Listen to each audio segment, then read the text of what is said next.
বাংলাদেশের বিভিন্ন শিক্ষা প্রতিষ্ঠানে ছাত্রলীগকে পুনর্বাসন প্রক্রিয়া করা হচ্ছে এই বৈষম্য বিরোধী ব্যানারের মাধ্যমে। সরকারি বিশ্ববিদ্যালয়ের মেধাবী একজন ছাত্র নেতাকে 5 আগস্ট গণঅভ্যুত্থান পরবর্তী সময়ে তার নিজ শিক্ষা প্রাঙ্গণে নির্মমভাবে হত্যার মধ্য দিয়ে 5 আগস্টের পূর্ববর্তী সেই সন্ত্রাসের রাজত্বকে পুনরায় ফিরিয়ে আনার অপচেষ্টা চলছে।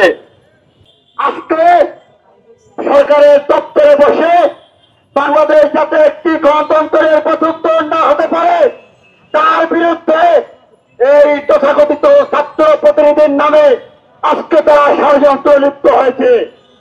ক্যাম্পাসে ক্যাম্পাসে সাধারণ শিক্ষার্থীর নামে এখন যে কোনো ব্র্যান্ডের পুরাতন এসি বদলে নতুন ওয়ালটন এসিতে উপভোগ করুন 25% ছাড়।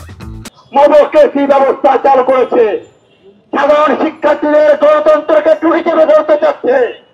বিগত 5 আগস্ট পরবর্তী সময়ে যে প্রতিরোধী ব্যবস্থা ছাত্রলীগ শিক্ষা প্রতিষ্ঠানে কায়েম করেছিল, আজকে 5 আগস্ট পরবর্তী সময়ে প্রথম হত্যাকাণ্ডের শিকার বৈষম্য বিরোধীর এই ছাত্রদের মধ্য দিয়ে বাংলাদেশের জাতীয়তাবাদী ছাত্র দলের রক্তে রঞ্জিত হয়েছে। সংগ্রামী উপস্থিতি, বাংলাদেশের জাতীয়তাবাদী ছাত্র দল বিগত 1.5 দশক ধরে বাংলাদেশের রাজপথে তাদের রক্তে রঞ্জিত করে এই ফ্যাসিস্ট খুনি হাসিনাকে বাংলাদেশ থেকে পালিয়ে যেতে বাধ্য করেছে।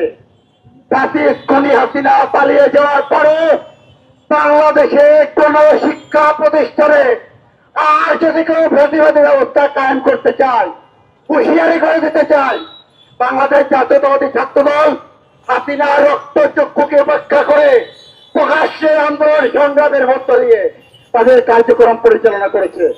সুতরাং আমাদের উদারতা, নমনীয়তা, আইনের প্রতি শ্রদ্ধাশীলতা, এটাকে যদি কেউ সহজ সরল ভাবে গ্রহণ করেন তাহলে আপনারা ভুল ভাবছেন। আপনাদেরকে পুনরায় হুঁশিয়ারি করে দিতে চাই, জাতীয়তাবাদী ছাত্র দল কোন গুপ্ত সংগঠন না, গুপ্ত রাজনীতিতে বিশ্বাসী না।